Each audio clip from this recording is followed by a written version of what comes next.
Tayo sa barangay.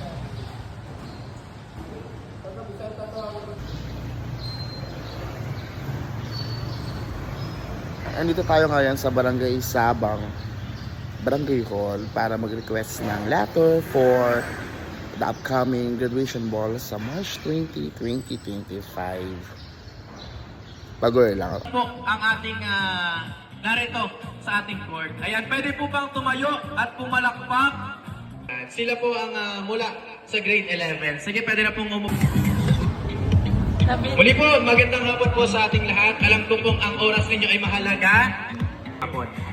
Ang ating pong unang tagapagsalita.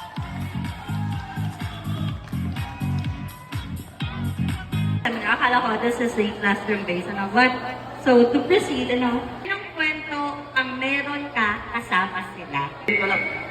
So, aminin naman natin na sa ating So, bilang dumaan tayo sa pagkabata, pong Head Teacher 3 of AP Department dito po sa Talipan National High School. Siya din po ay isang Chief Advisor ng Grade 12 at social media influencer with nakalagay po dito ay 13,000 followers sa Facebook. Akin po tawagin ang ating pong second speaker, walang iba, Sir Edison A. Marquez. Hi! Hello! Ayan, so yun lang yung gagawin ko sa inyo. So una sa lahat, ay habang inahanda pa yung aking PowerPoint, nais ko muna magpasalamat kasi napili niyo ako. Ang ko ang aking pagsasalita sa isang katanungan. Dahil naniniwala ako na ang bawat aking sarili.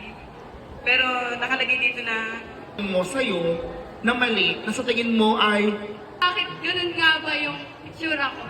I mean, yung sa hair ko. lahat tayo minsan isang araw ay tumitingin sa salamin, hindi para purihin ang ating panlabas na kanyuan, kundi para tanungin ang ating sarili, bakit ako maitim?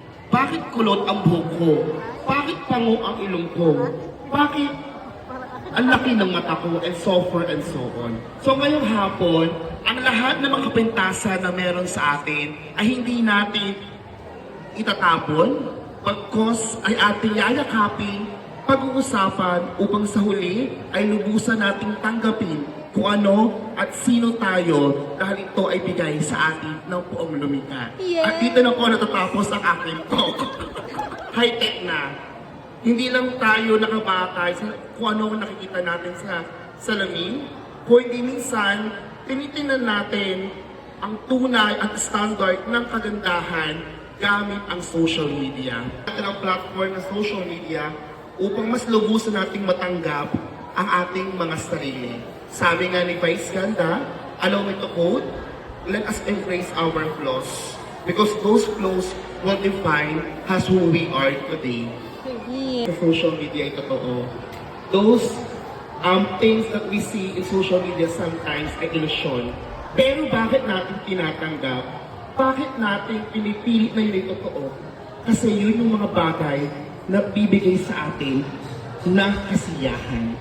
Doon natin binabatay ang kita sa tao na ito tayo, na masaya tayo, na kumakain tayo, na may kadate tayo, may kasama tayong jowa, na maganda tayo. Kasi yun yung nagbibigay sa atin ng satisfaction, na yun yung nagbibigay sa atin ng mga bagay upang yung mga bagay na wala sa atin, magkaroon tayo.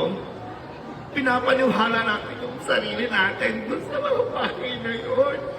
Sa mga sabihin at hindi makatotohanan paman tayo ng ganda. Sino dito ang gumagamit na iba't ibang mga filters sa TikTok para mukhang makinis ang kanilang mukha? Matakpan ang bakas ng katotohanan. Okay, diba? There are so many filters sa social media na ginagamit natin. Actually, 2 years ago, ganyan ako. I always use filters just to cover my keloid or ano man tawag dito sa mukha ko. Kung nakita niyo ako before, hindi talaga ako, wala talaga akong sugat sa mukha. Ewan ko kung anong grade yun nun. Pero parang feeling ko grade 11 kayo no, nung nakasadente ako. Yung kami grade 11 kayo, mukha, buho na ng itsura. Hindi man ako kagandahan, Hindi naman ako kakilisan, hindi naman ako kapayatan, pero I know that we teachers, puhunan namin ang mukha. Sa mga ugali nyo ngayon, syempre, wala ang ulo hanggang pa kami ang mga teacher nilalait nyo pa kami nasa unahan, tama? Tinitingnan nyo kami, di ba? So, syempre, ako, antas ako mag-isip. Hala, yung mga bata, titingin sa akin yung mga yan. So, ang tagal ko siyang i-embrace. Ang tagal ko siyang matanggap na, hala, meron na akong ganito. Tapos minsan meron akong mga event.